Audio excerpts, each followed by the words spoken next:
And let's follow this storm from beginning to end. It's all starting in the southern plains today. So cities like Tulsa, Oklahoma City, Dallas, all seeing major impacts.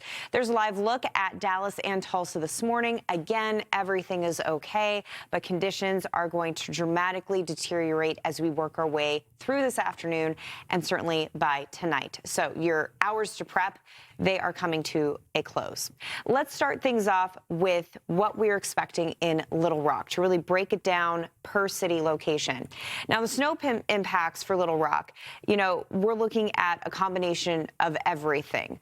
We are going to have very cold temperatures, and I think that's an important thing to point out for folks that live across the southern plains and the southeast, is the bitter cold air, how it's playing into the storm, but most importantly, how it really settles in behind the storm. For a place like Little Rock, we could have 4 consecutive days of temperatures that are going to be very cold. And the record low temperatures, the coldest temperature ever recorded in Little Rock is -1. That was set back on February 16th. We could definitely be challenging, some of these things. These are impacts that we saw back in 2021. So we are really looking at sort of a flashback of conditions that we've seen in past storms. Looking at the snow that we're anticipating for Little Rock, about 1 to 3 inches, because we're going to see a combination of everything. It's not just snow. We're going to get sleet and ice accumulation as well. Looking at some of these bigger snowstorms, of course, we're not going to be anywhere close to that for Little Rock. I think for Little Rock, the biggest concern is going to be the combination of the different types of winter precipitation. Ice accumulation for Little Rock, 1/4 to 1/2 inch. Yeah, that's a lot when you think about what we could be dealing with power outages and just the delays on the roads. And after these storms move through the southern plains, it's going to head to the east, and the ice storm warnings have already been issued for this crippling storm. It's going to target some major cities across the southeast. Roanoke, Virginia, good morning to you. Cold air already in place, but things are just about to get started.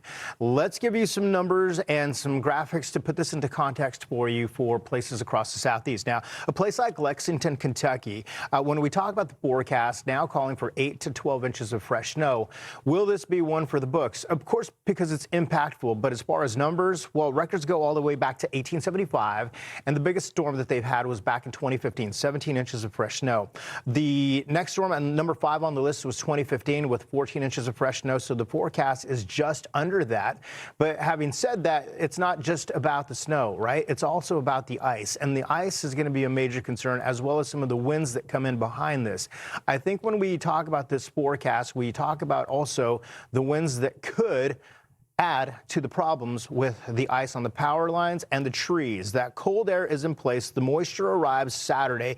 And look at the duration. This is Saturday morning to Saturday evening when we're dealing with the snow.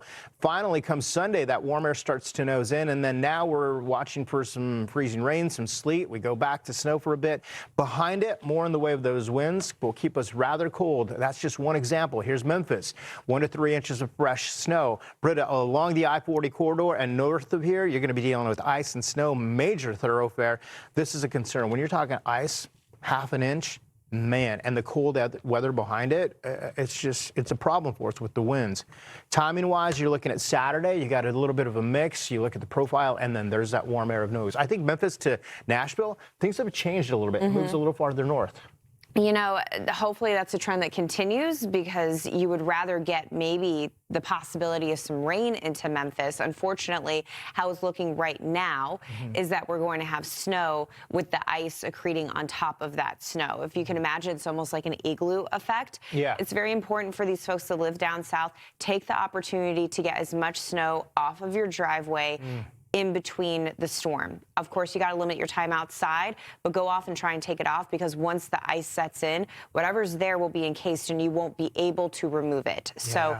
So, with how cold it's going to be behind the storm, if you want a shot of getting your car out of your driveway after this, it's incredibly important to try and get that snow off before the freezing rain and the ice sets in. And trying to open the door on the cars. That's always a big concern there.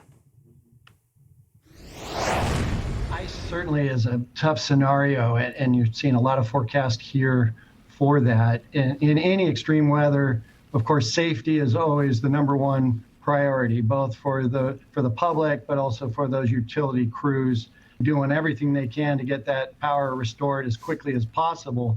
But these are some of the toughest scenarios, certainly with that combination of weather. And Washington, D.C. is gearing up for what could be the biggest snowstorm that they have experienced in 10 years. We got watches that are up. The 95 corridor, of course, is kind of the end marker of this storm, so we have a little more time to play with. Today is a great day to prep, and in fact, you have a little bit of time tomorrow morning, depending on how far south you live. Richmond, you guys are pretty far south in this corridor, so the Mid-Atlantic is going to feel it before our big cities that are up in the Northeast. Richmond, you guys have had a blockbuster winter so far when it comes to snow. You're the exception here for the Mid-Atlantic and the Northeast. You've had more snow than New York City, than Boston, and we're going to add on 5 to 8 inches of snow with this. So I guess one benefit for Richmond, you guys are not new to the park. You guys have had snow this year. You guys have had the prep. You've had the practice. What you have not had is this, ice.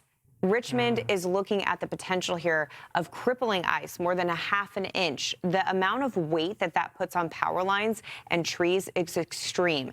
This is when you're laying in bed and all you hear is crack, crack, crack. Right. It can get really scary when you start to hear those tree limbs go. And if you live in Virginia, you need to be prepared to have power loss because you're going to be a state that really struggles to keep the power on. You want to be able to stay home and stay warm because we do have also a lot of hills here, a lot of trees, we know. And so being such a wooded area, you will hear that pop, pop, pop. We start off with the cold air in place, we go to the snow, and then boom, here comes that warm nose. The nose of warm air, rather, changes things over. Ice right on top of it. Man, that is just tough. And then the cold air behind that and some of the winds behind that, a big concern.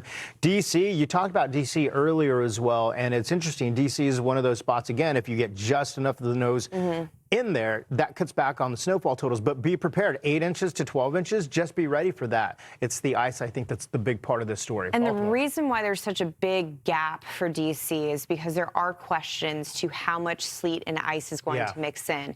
The more of that, the lower the overall storm total is because it compresses the snowpack. So we start as snow, we cross over that potential of sleet and ice. If we get 12 inches of snow in D.C., we haven't really recorded more of that than for a whole season since like 2017, 2018.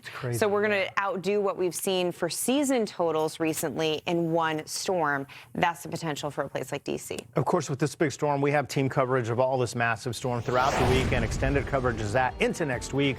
Our team is going to be stretched out from Dallas clear over to Boston. There's a look at the map. We've got you covered. Stay with us as we continue to watch this storm and bring you the very latest. Fox Weather First.